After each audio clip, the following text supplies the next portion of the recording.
Magandang araw po sa inyo. Ako po si Asela. Ibinabahagi ko po sa inyo ang totoong nangyari sa amin noon. Hindi ko po makakalimutan ang mga gabing iyon sa lumang bahay ng lola namin. Nangyari po ito taong 1980 sa isang liblib na baryo sa Visayas. Noon po ay bakasyon, kaya kasama ko ang dalawa kong pinsan na sina Mario at Lisa. Ang tatay at nanay ko ay naiwan sa bayan dahil may trabaho, kaya kami lang ang ipinadala kay lola para magbantay sa kanya. Ang baryo po ay napapalibutan ng malalaking puno ng nyog, kawayan at saging. Malayo po ito sa bayan at ang daan ay halos puro lupa at putik. Ang bahay ni lola ay gawa sa kahoy, nakatirik sa tabi ng maliit na sapa. Malapit din ito sa masukal na kagubatan. Mataas po ang pagkakagawa ng bahay. May malaking poste na yari sa matigas na kahoy. Ang bubong ay pawid at sa paligid ng bahay ay puro damo at ilang puno ng mangga. Sa araw, karaniwan lang ang itsura ng bahay. Pero kapag lumulubog na ang araw, kakaiba ang pakiramdam na nararamdaman ko. Parang laging may nakamasida. Nung unang gabi pa lang namin doon, ramdam ko na agad ang mabigat na hangin. Tahimik ang paligid at tanging mga kuliglig at palakalang ang maririnig. Sa labas ng bintana, makikita ang mga anino ng mga puno.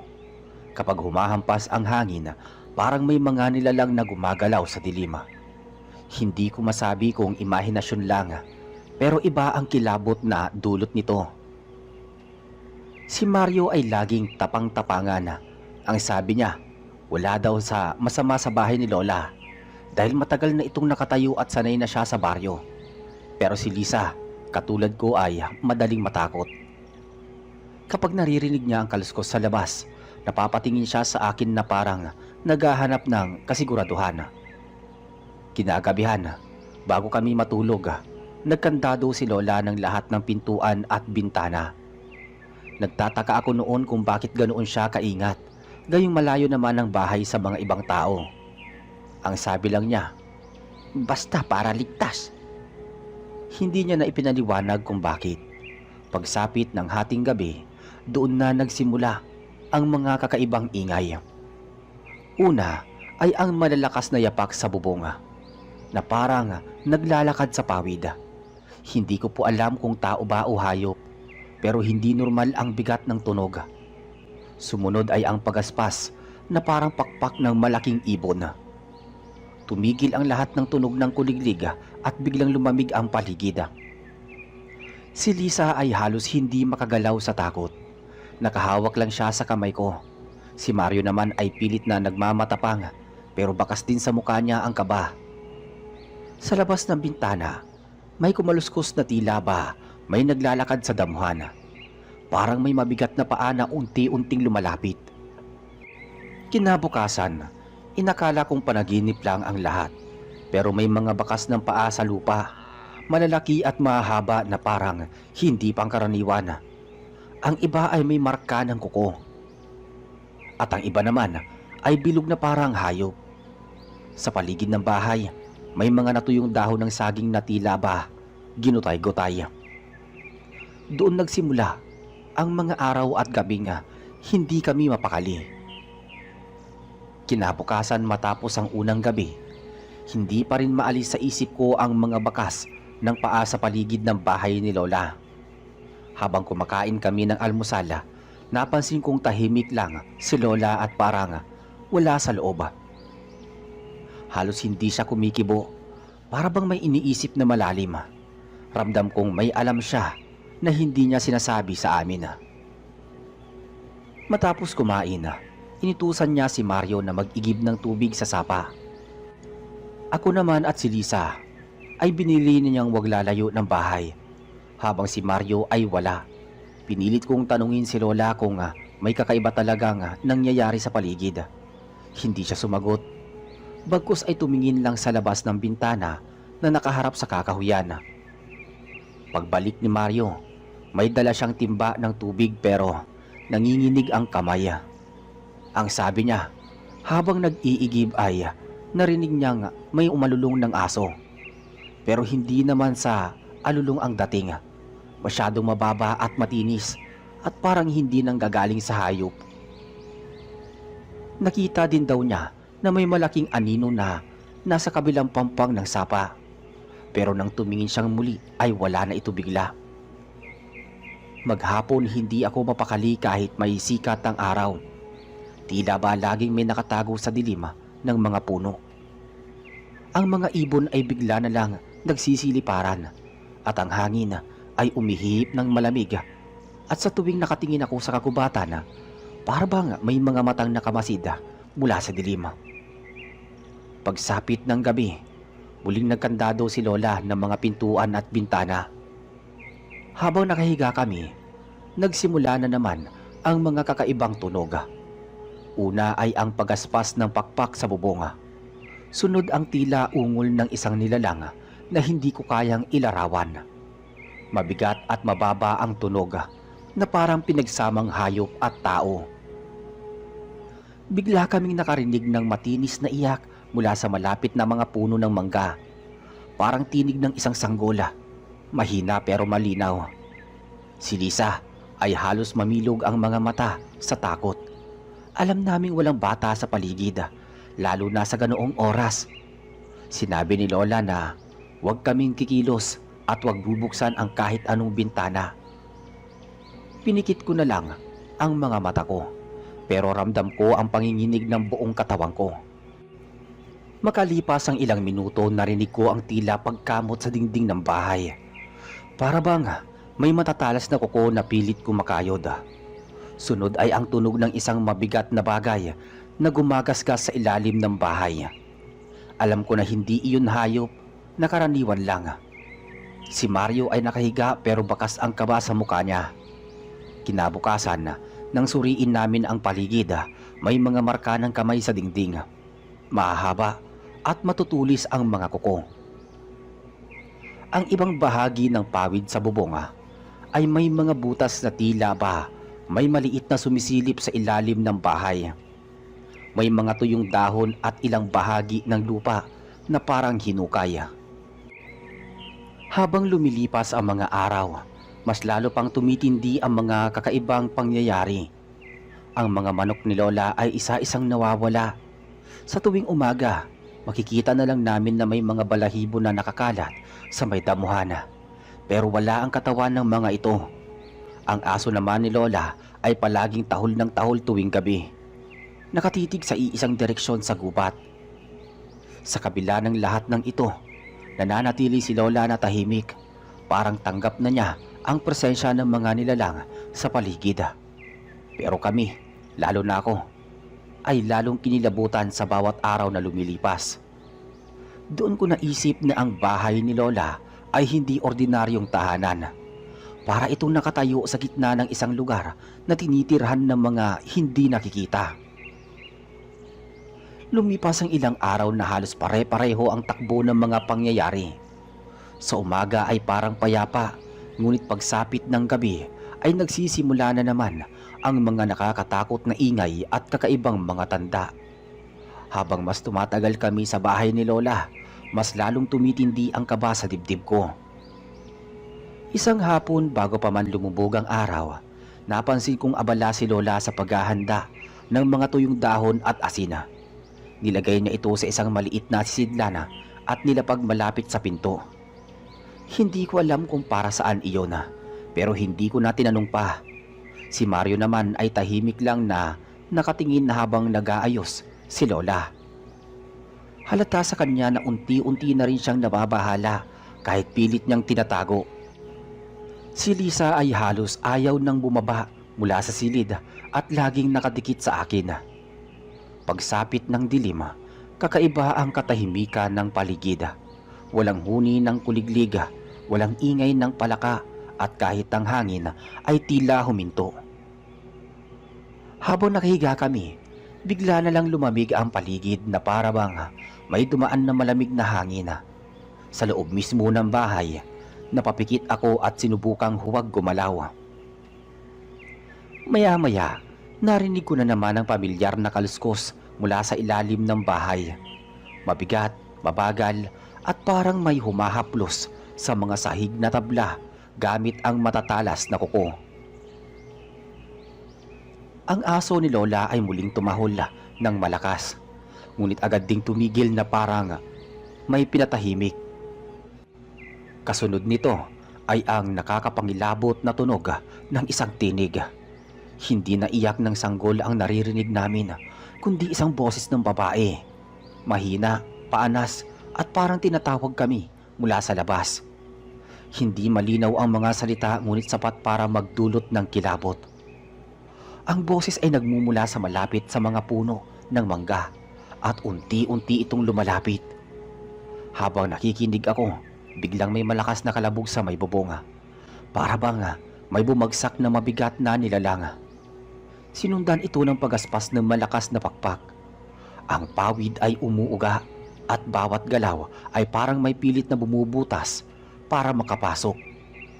Si Lisa ay halos hindi makahinga sa sobrang takot. Nakadapa siya sa may sahig at nagtatakip ng tenga. Si Mario ay napapapikit pero ramdam ko na nanginginig din siya. Maya-maya, naramdaman namin gumalaw ang sahig sa ilalim namin. Para bang may gumagapang na mabigat. Ang tunog ng kuko ay muling narinig. Kumakaskas sa kahoy. Tila ba may nilalang na dumadaplis sa ilalim ng bahay, paikot-ikot na para bang naghihintay ng tamang oras. Nang hindi na namin matiis, napatingin ako sa bintana. Sa kabila ng dilim, nasulyapan ko ang isang anyo na nakatayo malapit sa gilid ng gubat. Hindi ko malinaw na nakita ang muka, ngunit ang katawan ay matangkad at payat. Ang mga mata ay nagliliwanag na parang apoy. Hindi ito gumagalaw. Nakatayo lang at nakatingin sa bahay. Kinabukasan, paglabas namin nakita namin may mga sugat ang poste ng bahay. Parang kinayod ng napakatalas na kuko. Ang bubong naman ay may ilang bahagi na halos mabutas. Sa damuhan naman, may mga bakas ng paa na hindi pamilyar. Ito ay mahaba, malalim at parang may 3 daliri lang. Sinabi ni Lola na huwag na kaming lalabas sa gabi. Pinagbabawalan din niya kaming lumapit sa puno ng mangga at sa gilid ng sapa. Hindi niya diretsyong pinaliwanag kung bakit pero alam namin na may mga nilalang doon. Habang lumilipas ang mga gabi, pakiramdam ko ay mas nagiging malapit ang mga ito. Parang unti-unti nilang sinusubukan ang bawat sulok ng bahay para makapasok.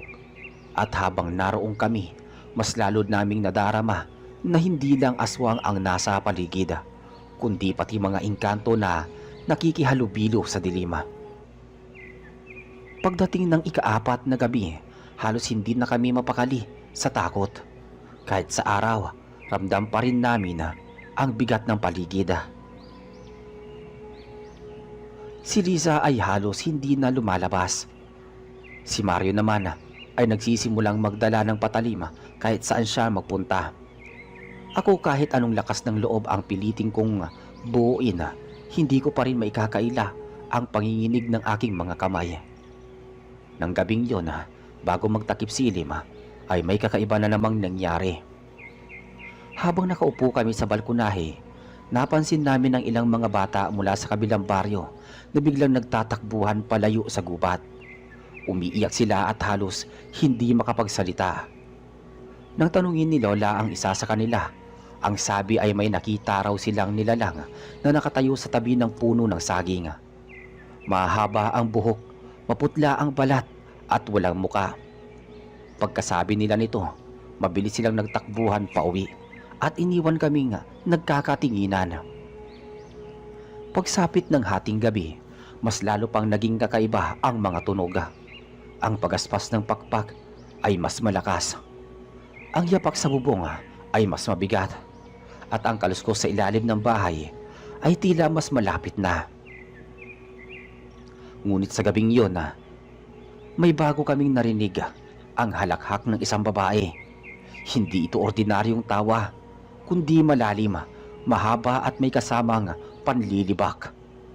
Ang tunog ay nagmumula sa gilid ng kagubatan at unti-unting lumalapit hanggang sa para bang nasa mismong bakuran na namin. Kasunod ng halakhak ay ang biglang pag-ihip ng malamig na hangin. Tumayo ang mga balahibo ko at halos hindi ako makahinga. Si Mario ay mahigpit na hawak ang kanyang patalima pero bakas sa mukha niya ang pag-aalinlangan. Si Lisa naman ay nakatakip ng unan sa kanyang ulo. Pilit na tinatakpan ang kanyang pandinig. Habang lahat kami ay nananahimik, may biglang kumalabog sa may bintana. Malakas, sunod-sunod na para bang may humahampas mula sa labas. Pagtingin ko, may aninong dumaan sa labas ng pawid. Mahaba ang braso at tila mas marami sa iisang galaw. Hindi ko masabi kung tao ba o hindi, pero sigurado ako nga hindi ito normal. Maya-maya, naramdaman ko nga gumagalaw ang hangin sa loob ng bahay. Kahit nakasara ang lahat ng bintana at pinto, tila ba may malamig na presensyang pumasok. Ang aso ni Lola nasa ilalim ng bahay ay biglang tumahimik. Nang silipin ni Mario sa sahig na may siwang, nakita niyang nakatihaya na ito. Nawala ng buhay. Ang leeg ay may dalawang malalim na marka na parang kagat. Pagdating ng madaling araw, hindi na kami nakatulog. Tahimik lang kaming tatlo sa isang sulok habang si Lola ay parang walang bakas ng takot. Alam naming may alam siya ngunit hindi niya sinasabi ng direkta. Tila ba mas mabuti raw na wag na naming alamin. Kinabukasan lumabas ako upang mag-igib ng tubig sa sapa. Kahit labag sa loob ko, habang nag-iigib ako, napansin kong may nakaupo sa kabilang pampang. Isang babae, nakaputi, nakayuko at mahaba ang buhok. Hindi ko makita ang muka, ngunit ramdam ko ang malamig niyang presensya. Nang iglap na iyon, bigla siyang tumayo at tumalikod. Sa sobrang bilis ng kanyang galaw, parang bigla na lang siyang nawala sa hangin. Naiwan akong nakatayo at nanginginig. Halos hindi makagalaw ang katawan. Doon ko naisip na hindi lang aswang ang nakapaligid sa bahay ni Lola. Meron talagang mga engkanto ring nakikisalamuha sa amin. At ang pinakamasaklap, alam nilang naroon kami. Pagkatapos ng nakita ko sa sapa, hindi na ako mapakali. Kahit nakabalik na ako sa bahay, para pa rin akong sinusundan ng malamig na presensya ng babaeng nakaputi. Si Mario, napansin na namumutla ko at nanginginig pero hindi ko masabi ang lahat ng detalye. Ang isip ko ay paulit-ulit na bumabalik sa itsura ng babaeng iyon. Walang mukha, mahaba ang buhok at bigla na lang naglaho na parang usok. Nang gabing iyon, mas lalo pang naging kakaiba ang paligid. Mula sa labas ng bahay, may maririnig na mga yapak na paikot-ikot. Hindi ordinaryong hakbang dahil mabigat at parang nakaldraging ng paa. Ang mga manok ni Lola na natitira ay biglang nag-ingay pero may maya-maya natahimik ang mga ito. Kasunod ng isang matinis na tunog na parabang nahagip o nadakma. Pag umaga, wala namang manok na nasa kulungan. Sa kalagitnaan ng gabi, habang lahat kami ay nakahiga, may narinig kaming mabagal na pagkaluskos ng kuko sa dingding. Paikot-ikot ito parang sinasadya para marinig namin. Minsan ay humahaplos sa ilalim ng sahig. Minsan naman nasa mismo tabi ng bintana. Ang tunog ay napakalinaw sa katahimikan ng gabi. Si Lisa ay halos hindi na kumikilos. Naninigas ang katawan sa takot. Si Mario naman ay nakahawak sa kanyang patalima pero bakas ang panghihina ng kanyang loob. Maya-maya, bumukas ang amoy ng hangin. Matamis na mabaho, parang pinagsamang bulok na prutas at dugo. Doon namin naramdaman na may mga malalapit na. Biglang may malakas na kumalabog sa bubong, kasunod ng pagaspas ng malalakas na pakpak. Ang pawid ay naguunahan sa pagkalas at bawat hakbang sa ibabaw ay nagdudulot ng pagninig ng buong bahay. Habang nakahiga ako, Napatingin ako sa maliit na siwang ng dingding. Doon ko nakita ang isang mata na nagliliwanag sa dilim. Pula ito, matalim at nakatitig mismo sa akin. Sa isang iglap, narinig ko ang mahinang halakhak na muling bumalik. Hindi ito malayo gaya ng dati. Ngayon ay tila nasa mismong labas ng dingding.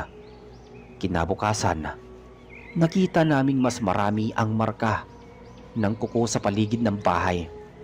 Ang mga poste ay may mga malalalim na sugat at sa lupa ay may bakas muli na parang hindi galing sa tao. May 3 daliri ito, mahahaba at nakalubog sa malalim na putik. Sa tabi ng sapa naman nakita rin namin may mga bulaklak na nagdilaw at nagtuyo bigla. Kahit kahapon ay sariwa pa. Si Lola sa halip na magpaliwanag ay naglagay ng asin sa mga pintuan at bintana. May dahon din siyang isinabit sa bawat sulok ng bahay. Hindi ko alam kung anong klaseng dahon pero ramdam ko na iyon ay panangga laban sa mga nilalang na iyon. Ang katahimikan sa mukha ni Lola ay parang may pinagtitibayan na hindi niya kayang sabihin ng diretso sa amin. Nang sumunod na gabi muli, nagsimula na ang pinakamatinding pangyayari.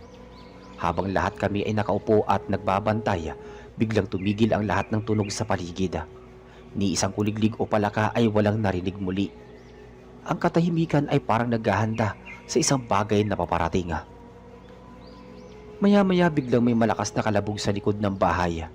Pagkatapos ay sunod-sunod na kalabog sa bubong, sa dingding at sa ilalim ng sahig ulit.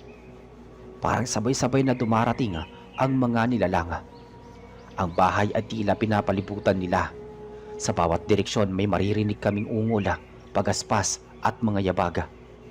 Si Mario ay halos hindi na makagalaw sa kanyang kinauupuan at si Lisa ay umiiyak ng tahimik. Ako naman ay hindi na alam kung saan ako titingin dahil pakiramdam ko ay bawat sulok ng bahay ay may nakamasid sa amin. At sa gitna ng lahat ng ito, isang mahaba at malakas na sigaw ang pumunit sa katahimikan. Isang sigaw ng babae mula sa mismo sa loob ng kagubatan. Ang tunog nito ay puno ng galit at bighati na para bang may nilalang na hindi basta-basta umaalis. Kinabukasan habang nakaupo kami sa balkonahe, napansin namin kakaiba ang itsura ng paligid. Ang mga halaman sa gilid ng bakuran ay tila natuyo bigla. Ang mga puno ng saging ay parang nalalanta kahit walang bagyo. Ang sapa na dati malinaw ang agos ay naging malabo at mabaho ang amoy. Para bang ang mismong kalikasan sa paligid ay unti-unting naapektuhan ng presensya ng mga nilalang. Si Lola ay natahimik lang, ngunit nakita ko siyang palihim na naglalagay ng mga alay sa ilalim ng puno ng mangga. Ito ay kanin, itlog at kaunting bigas. Hindi ko alam kung para kanino iyon pero ramdam ko rin na hindi iyon simpleng gawain. Hindi na ako nagtanong pa dahil parang mas lalong nakakatakot kapag nalaman ko ang totoo. Kinagabihan muli na namang bumigat ang paligid. Habang nakahiga kami, bigla na lang ulit may malamig na hangin na dumaan sa loob ng bahay kahit sarado lahat ng pinto ulit. Ang lamig ay dumidiretso sa balat ko at halos hindi ako makahinga sa bigat ng pakiramdam. Maya-maya narinig namin ang mga yapak doon sa labas. Mabagal, mabigat at parang paikot-ikot na naman sa buong bahay. Sa kabila ng dilim may nakita kong anyo sa siwang ng dingding. Isa na namang babae, nakaputi, nakatayo sa gitna ng bakuran. Mahaba din ang buhok at nakatungo ang ulo. Hindi ko muli makita ang kanyang muka pero ang kanyang kamay ay nakalaylay ng mahahaba. Halos sumayad sa lupa. Hindi siya gumagalaw. Nakatayo lang. Nakaharap sa bahay namin. Maya-maya, narinig namin ang boses ng babae. Malapit, malambing pero nakakatakot. Parang inaawit ang kanyang mga salita, ngunit hindi maintindihan ang sinasabi. Ang boses ay unti-unting lumapit hanggang sa marinig namin ito mismo sa mismong gilid ng dingding. Sa isip ko baka iyon ang engkanto na nakita ko sa sapa. Kasunod ng kanyang boses, biglang may malakas na kalabog sa bubong at doon sa loob ng katahimikan may narinig kaming ungol na malalim. Hindi tao, hindi rin hayop. Ang tunog ay parang galing sa malaking nilalang na gutom na gutom. Pagmulat ko nakita ko nga may aninong dumaan sa labas ng bintana. Malaki, nakayuko at mabilis na gumagalaw. Sinundan ito ng mga yapak na parang nagmamadali. Ilang saglit pa, lumakas ang amoy ng bulok na dugo sa paligid. Ang sikmura ko ay nanikip at halos sumuka ako sa sobrang baho. Nang sumilip ako muli sa siwang, doon ko nasilayan ng isang mata. Pula, matalim at tila naglalagablab. Nakatitig ito sa diretso sa akin. Halos mabasag ang dibdib ko sa lakas ng tibok ng puso at sa isang iglap. Narinig ko ang sabay-sabay na paghalakhak ng mga babae, mga boses na galing sa iba't ibang direksyon. Alam ko na hindi lang iisang aswang at engkanto ang nakapaligid sa bahay ni Lola. Marami sila at ngayong gabi mas lalo silang nagiging mapangahas. Sa umaga hindi na nakakapagtaka na may mga bakas ng kaguluhan sa paligid. Sa bubong may malaking butas na pilit binabalot ni Lola ng bagong pawid. Sa dingding mas lumalalim na ang gasgas at sa bakuran ang mga halaman at damo ay parang nilanta ng init.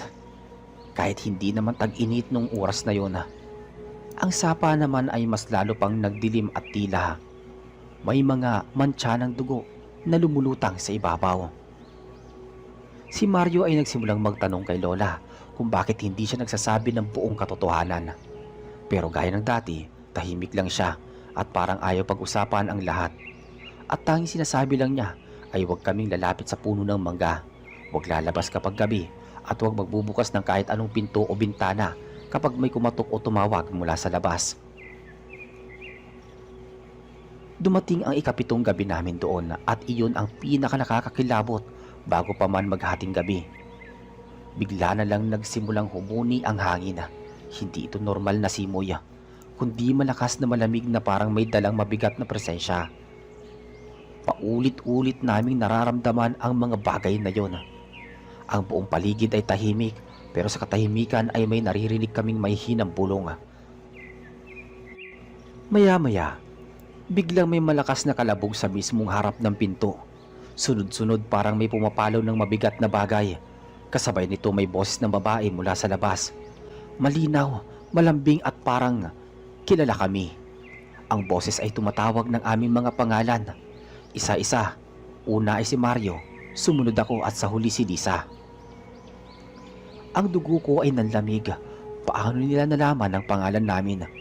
Ni minsan hindi kami lumabas ng bahay para makisalamuha sa ibang tao. At lalo pang nakakatakot ang boses na iyon. Tunog ng mismong ina namin. Kahit alam naming nasa bayan siya at hindi maaaring naroon. Habang nagpapatuloy ang boses na pagtawag, bigla kaming nakarinig ng pagkaskas ng kuko sa loob ng bubong. Hindi na ito sa ibabaw, kundi para bang nasa pagitan ng pawid at kisame. Ang tunog ay mabilis, paikot at tila ba naghahanap ng daanan para makapasok. Kasabay nito, nakita kong unti-unting bumukas ang isang siwang sa may dingding. Doon muling sumilip ang mapupulang mga mata, ngunit ngayon hindi lang isa kundi tatlo.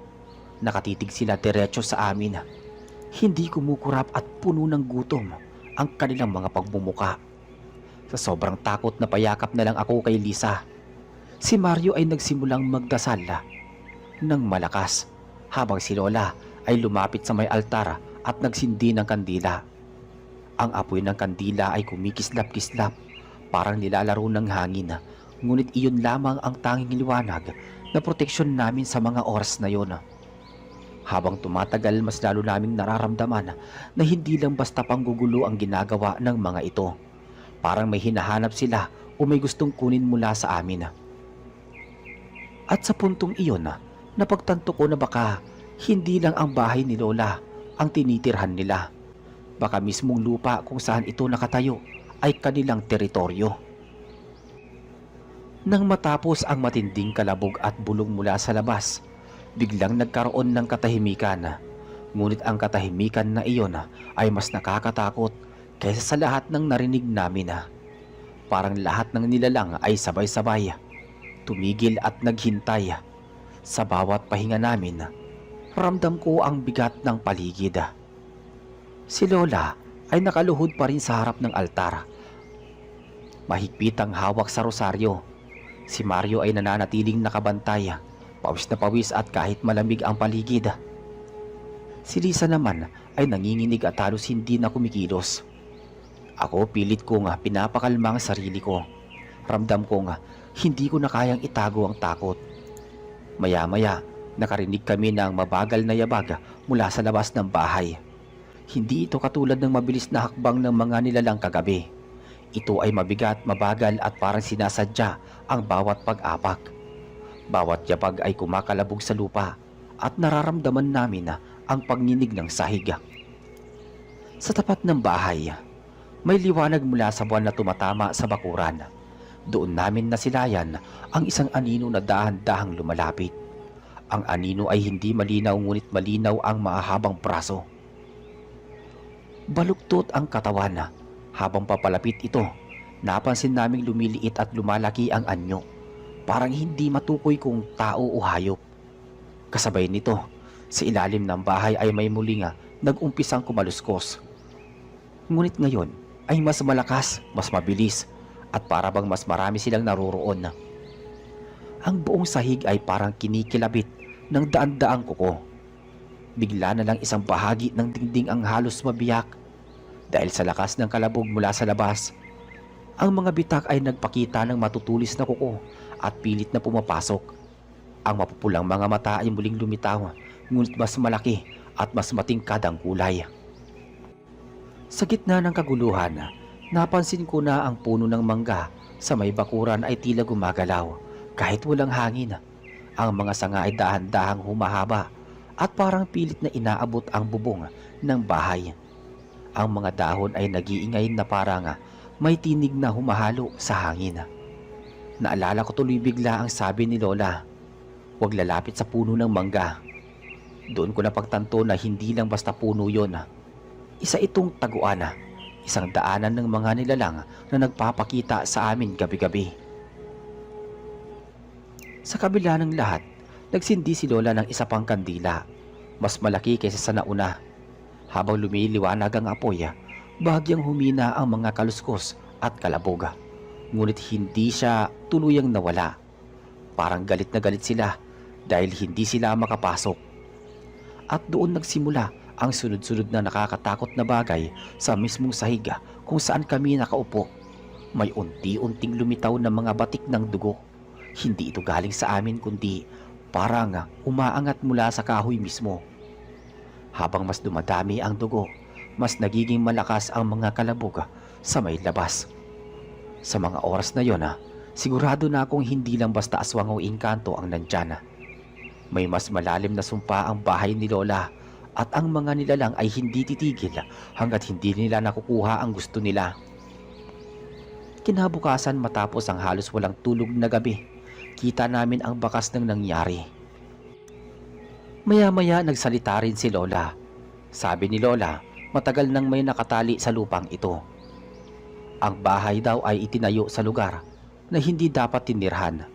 Noon daw ay may malaking puno doon, hindi mangga kundi isang punong balite na pinaniniwala ang tirahan ng mga engkanto. Pinutol iyon ng asawa ni Lola noon para may matayuan sila ng bahay. Simula daw noon, hindi na sila pinatahimik. Nagsimula sa maliit na kababalaghan, mga ingay, mga aninong dumaraan at mga kakaibang sakit na hindi mapaliwanag ng albularyo. Pero habang tumatagal, mas lalo silang nagiging marahas ang mga nilalang hanggang sa dumating ang isang gabi, ayon kay Lola, na nawala ang isa sa mga anak niya. Napahinto kaming lahat ng marinig yun. Hindi niya detalyadong kinuwento pero malinaw sa mukha niya na may batang kinuha. Doon ko naintindihan kung bakit ganoon na lang ang higpit niya sa mga bilin. Habang kinakwento ni Lola, biglang nagkaroon ng kakaibang simoy ng hangin mula sa may bintana. Kahit araw malamig na malamig ang hangin at may kasamang mabahong amoy ng bulok. Nilingon ko ang labas at nakita ko ang puno ng mangga. Ang mga sanga nito ay nakatungo patungo sa bahay. Parang nakikinig. Kinabukasan, hindi pa rin kami mapakali. Kahit maliwanag, ramdam pa rin namin ang presensya ng mga nilalang at sa araw na iyon may kakaibang nangyari kay Lisa. Habang nag-iigib siya ng tubig sa sapa, bigla siyang natigilan. Nang lapitan namin, nakita namin nakatayo siya sa gilid, nakatitig lang sa tubig na parang may kausap. Nang tanungin namin kung ano ang nakita niya, hindi siya sumagot, ngunit bakas sa mukha niya ang takot at pagkahilo na para bang may humihila sa kanya mula sa ilalim. Doon nagsimula ang panibagong kaba namin. Baka hindi lang bahay ang binabantayan ng mga nilalang, baka mismo ang dugo namin ay gusto nilang makuha. Habang lumalalim ang gabi, bumalik na naman ang mga ingay. Ngayon, hindi lang mga pangalan namin ang binabanggit nila. Narinig namin binanggit nila ang salitang utang. Doon ko tuluyang naisip, baka may kasunduan o kasalanan ang mga nauna sa amin at kami ngayon ang nagdurusa dahil doon. Pagkatapos marinig ang salitang utang mula sa mga bulong ng mga nilalang, mas lalo kaming naguluhan at natakot. Hindi na lang ito basta pananakot o pagpaparamdam. Malinaw na may hinahanap silang kapalit o kabayaran. Ang gabing yon ay naging mas mabigat kaysa sa mga naunang gabi. Si Mario hindi na mapakali, hindi na rin siya natutulog. Gabi-gabi ay nakahawak siya ng patalim. Si Lisa ganun pa rin, tahimik. At madalas ay nakatitig lang sa dingding na para bang may nakikita siya na hindi namin nakikita. Si Lola naman bagamat matatag, ay bakas na bakas ang pagod at panghihina sa kanyang muka. Halos wala na siyang boses sa kakadasal, ngunit pinipilit pa rin niyang magdasal para mapanatili ang liwanag ng mga kandila sa altar. Kinabukasan na pagpasyahan namin mag-imbestiga sa paligid ng bahay. Sa gilid ng punong mangga, may nakita kami mga maliliit na hukay na para bang hinukay ng kamay. Sa bawat hukay ay may lamang buto ng hayop, tila mga manok at baboy. Ngunit may isa na kakaiba dahil mas maliit at mas maayos ang hugis ng buto. Nang makita iyon ni Lola, agad niya kami pinabalik sa bahay. Hindi niya pinayagang mag-usisa pa kami. Habang bumabalik kami sa loob, narinig namin muli ang mga bulong. Hindi na lang mula sa gabi, kundi pati na rin sa tanghaling tapat. Ang mga bulong ay hindi na nagtatago, kundi nagiging mas malapit at mas malinaw. Paulit-ulit ang salitang utang. Sa katahimikan muling narinig ang mga yabag, mabigat mabagal at parang mas malapit muli sa pinto. Nang sumilip kami sa siwang, nakita namin ang isang nilalang na hindi mapaliwanag. Ito ulit yung nakita namin gabi-gabi. Kasabay nito, sa ilalim ng bahay ay sabay-sabay na nag-iingay ang mga kaluskos. Para bang hindi lang iilang nilalang ang naroroon, kundi daan-daan na. Ang bubong ay muling nilakaran ng mabibigat na paa at sa bawat yapak ay may kasamang mababang ungol na parang mula sa hindi talaga tao. Si Lola ganun pa rin ang ginagawa, nagdarasal. Maya-maya habang nagaganap ito, bigla kami nakarinig ng tinig ni Lola. Mahina ngunit malinaw. Sinabi niya na ang lahat ng ito ay bunga ng pagkakamali noon, ang pagputol sa punong balite. Hindi lang basta punong kahoy iyon kundi tahanan talaga ng mga nilalang. At dahil sa ginawang iyon ng asawa niya, may utang silang naiwan na kailanman ay hindi pa nababayaran. Doon ko naintindihan kung anong ibig sabihin ng utang. Hindi ito utang na pera, kundi utang na dugo. Kapalit ng punong balite, may kinuha silang anak noon at ngayon tila gusto nilang dagdagan pa. Lalo kami natakot nang magsimulang lumapit ang mga puno ng mangga. Ang mga ugat nito ay gumagapang papasok sa ilalim ng bahay. Parang may mga kamay na sumusubok na pumasok. Ang mga sanga nito ay humahampas sa bubong at dingding. At sa bawat hampas, may kasamang sigaw ng mga nilalang na hindi nakikita. Habang nagkakagulo, si Lola ay lumapit sa amin at itinapat ang rosaryo sa katawan ni Lisa. Doon lamang humina ang pwersa at bumalik sa normal si Lisa. Bagamat nangihina at halos mawalan ng malay, ngunit hindi pa rin sila tumitigil. Sa labas ng bahay muling narinig ang mga boses. Hindi bulong kundi sabay-sabay na sigaw. Malalakas, galit na galit at paulit-ulit ang salitang utang ulit. Sa oras na iyon, alam naming hindi na kami makakaligtas. Kung mananatili pa roon, ngunit paano kami makakaalis kung lahat ng labas ay binabantayan? Sa bawat gilid ng bahay ay may mga mata. Sa bawat siwang ay may mga nakadungaw na nilalang at buong paligid ay napaliligiran ng dilim at kakaibang hangin. Sabi naman ni Lola, kailangan namin maghintay ng umaga. Matapos ang gabing yun na halos hindi namin alam kung papaano natapos, pakiramdam namin ay halos wala lang natitirang lakas sa katawan namin. Si Lisa ay nananatiling matamlay, halos walang imik at madalas ay nakatingin lang sa kawalan. Si Mario laging nakabantay, hawak pa rin ang patalim at halos hindi na natutulog. Ako naman ay laging kinakabahan, lalo na tuwing sumasapit ang dilim. Sumunod na pangyayari, sa may pinto may nakatayo na nilalang. Mahaba ang buhok, nakatakip sa muka at ang katawan ay butot balat. Mahaba ang kuko at mga mata ay pulang-pula na nakatitig kay Lisa. Si Mario ay mabilis na sumugod at sinubukang itaboy gamit ang kanyang patalim. Ngunit bago pa man niya maabot, lumipad siya at tumama sa dingding. Nawalan siya ng malay at duguan ang kanyang noo. Ako naman ay halos hindi makagalaw sa sobrang takot. Si Lola ay humarang sa harap ni Lisa, hawak ang rosaryo at tinutok sa nilalang. Ngunit sa halip na umatras, lalo itong lumapit. Nagsalita ito. Ang tinig nito ay mababa at malalim. At sinasabi niyang, "Utang, dugo." Sa oras na iyon, biglang sumigaw si Lola. Hindi dahil sa takot kundi dahil sa isang desisyon. Sinabi niya na siya na ang kapalit. Siya ang magbabayad sa utang. Lumapit siya sa nilalang at hindi na namin mapaliwanag ang mga paraan para bang tinanggap na ng mga nilalang ang alok niya. Ang katawan ni Lola ay biglang naghina. Bumagsak siya sa may sahig at mabilis na tumanda ng todo ang anyo niya. Kasabay ng pagbagsak ni Lola ay ang biglaang paglaho ng mga nilalang.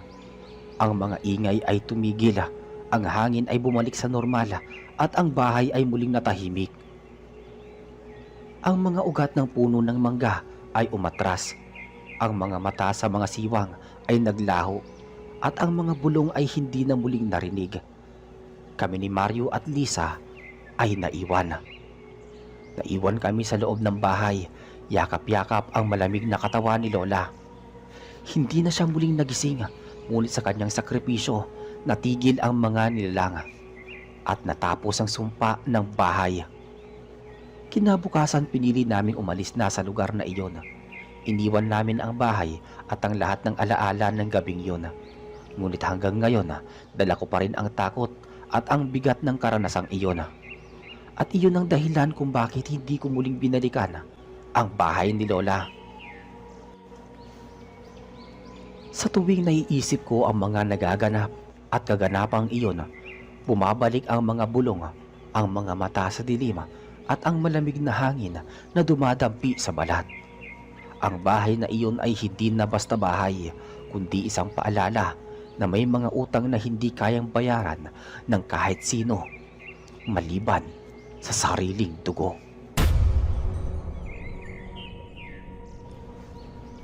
At dito po natatapos ang ating kwento. Muli, ako po si Reggie, ang inyong narrator sa channel na Kwentuhan Tayo.